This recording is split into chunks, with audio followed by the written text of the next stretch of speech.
Whatever might work. All right.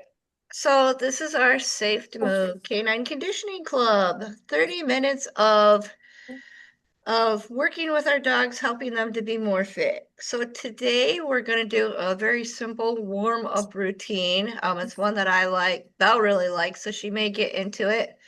Um, but I like it because it's good for fitness. And it's also good for desensitizing the dog to tighter spaces or objects they may bump into or touch on a daily basis. And if you are a rally obedience fan, it kind of plays into some of the foundations for a couple of the big behaviors that people really struggle with, depending on how you tweak the game just slightly. So we're going to start with two objects of any sort. I'm going to show you my buckets because they're the easiest ones. And Belle is totally comfortable with these, so we are going to be having them very close range, and she's going to move relatively fast. She's going to get toys already because she's bored. We're gonna move the toys out of the way. No toys. We're gonna use treats first. We use toys later. So basically, you want to position yourself not necessarily right in between the buckets, although sometimes when you're playing, you might step in between the buckets. Okay, so now I'm we're not actually going seeing to Belle or spotlight myself, otherwise I can't see myself. we're seeing up, we're not seeing down. We're Oh, that's right, seeing because I didn't move it. All right, because when I back up, I need to move it. mhm. All right, and so there's my buckets, right? And we got chairs behind it. All right, so we don't want to really stand right in between, although at some point in time we might move. What we want is the ability to be able to move back and forth around our buckets. That's what we want to be able to do in that thing. The other nice thing is it is nice if our objects are small enough that it allows our hand to go around, but it doesn't have to. But so the essential first part of the warm up is just getting your dog around both objects. So they're basically doing a figure 8 pattern to start with, right? And you could be using a toy to get them excited about this, or you could be using treats to reinforce. That will whip around with a toy this way. Come on, around this way. It depends on how active you want your dog while you're doing this. Right, so it does use the excitement level you're going for. Toys are going to make more excitement. Food is going to help you do it controlled. So the idea is nice tight turns are really good for the canine conditioning. So if your warm up is focused on conditioning those muscles, the tighter your dog turns to your objects, the more conditioning you're going to get. And the reason that we're doing 2 in a figure 8 pattern is because when we turn left, we want to balance out with a right turn and then balance out with a left turn and a right turn. And so it doesn't really matter which way you're going on which side of you, right? But just so that the dog is sometimes turning left and sometimes turning right. Nice and even balance.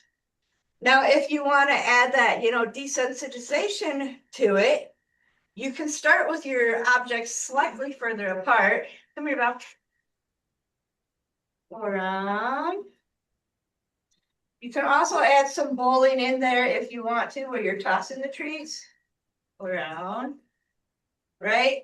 And then as your dog gets more comfortable playing the game, the object slides slightly closer, which means the dog's got to start to kind of squeeze through and they're more likely to bump it going through. So if Belle's going through fast, this is about her perfect distance. If I really wanted to desensitize, I could slide them a little bit closer, right?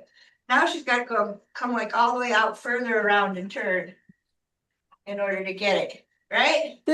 Not that So Julie's here to do this, but this could also be used if you're doing something where you have to get them used to going through the narrows, like with the cart, like in karting. totally, Um, yeah. And that's what I was just going to kind of equate it to, like the rally world, right? So in rally, we have the position called front, right? Where the dog sits at you facing you, which is good for their abdomen. So you could practice a couple of go arounds and then bring them into a sit, right? Go around and sit. You have that front position. Go around and sit. Nope, keep coming. There you go, sit. right? You But then use you could that also word, we're not, reverse your go around to practice the return to heel. That would be important for rally, right? So Belle's in the sit, and I want her to just go to the left, returning back to heel, so I can point her go around back to work, take that step backward, and she comes right back up in the heel position, right? So you you can use bounce that back and word we're not supposed to use as our positive trainers. yeah. But so you can do that on both sides, right? The left and the right. So back to work. And it's a great way to teach those two positions for rally skills. In rally, you're not going to have the object to go around, but it can help you get that positioning lined up really, really easily. So that's a good warm up in itself too, right? Just turning back and forth from here, sitting here, going back around, sitting here. Nice. And then if you want to like kick it up a notch, sit. See, I'd Right? use cones Practice because we use cones for pivoting. just a second. If you want to kick the rally up a notch, you could also do the next level kind of obedience and back up so that the dog is following you in the rally. And back to work. All right, so what was that question? I was just going to say, I use cones to get that positioning with the go around the cones to because we pivot on the cones. Yes, And you we can do that as well, right? And most of my stuff started with cones, although I find cones is what makes me dizzy. So I like to go with bigger objects. So just to right. kind of show you the exact same thing, and like I like my buckets. My buckets are my version of cones, right? Because they're a little bit bigger. But you can also do the exact same thing with two chairs. And it's all the same skills, right? So I'm gonna move my buckets out of the way. Go back just slightly further. We got our chair so we can get our front. And we can circle around. Around. So some people call this the wrap it and end in front, right? And then I want to switch directions, so I'm going to tell Belle to go around this way. Still going to do our figure eight here, but I'm just changing directions on it. And that actually puts her in heel on the right. Right, so go around. Then I can have her stop and heel on the left.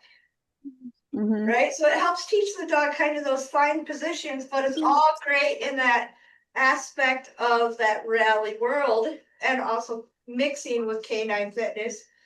And you could do the same, like Cindy had mentioned, with karting, getting used to those narrow surfaces. So if you don't have Good two in the objects service. of the same thing, or if you're working with an object that you're trying to sensitize your dog to, like I know some of our members are working with walkers. So I'm gonna add the walker, put my brakes on here, get it out of the way, and grab a bucket. So it's still two separate objects, totally different, doesn't matter what they are. I'm gonna go back to the toy because that's what Belle's asking for here. Now, ready? Back to work. Sit. Yes. Front. Go on. Just for kicks, if I was getting her used to the walker, if I was desensitizing her to the walker, I would have her go underneath the walker just to make sure she's fully comfortable with the walker. Yeah, But that's that's, another thing that I would do as well.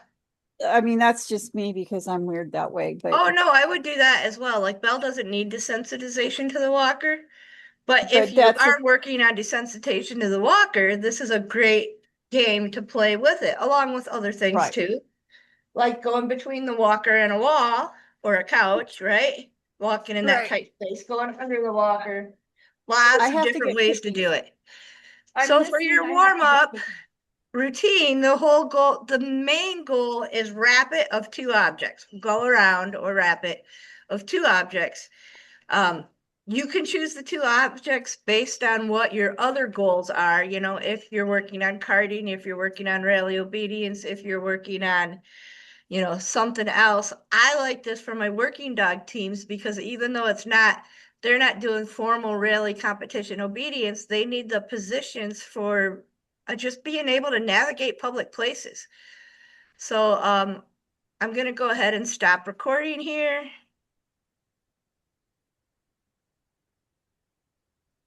I think. And now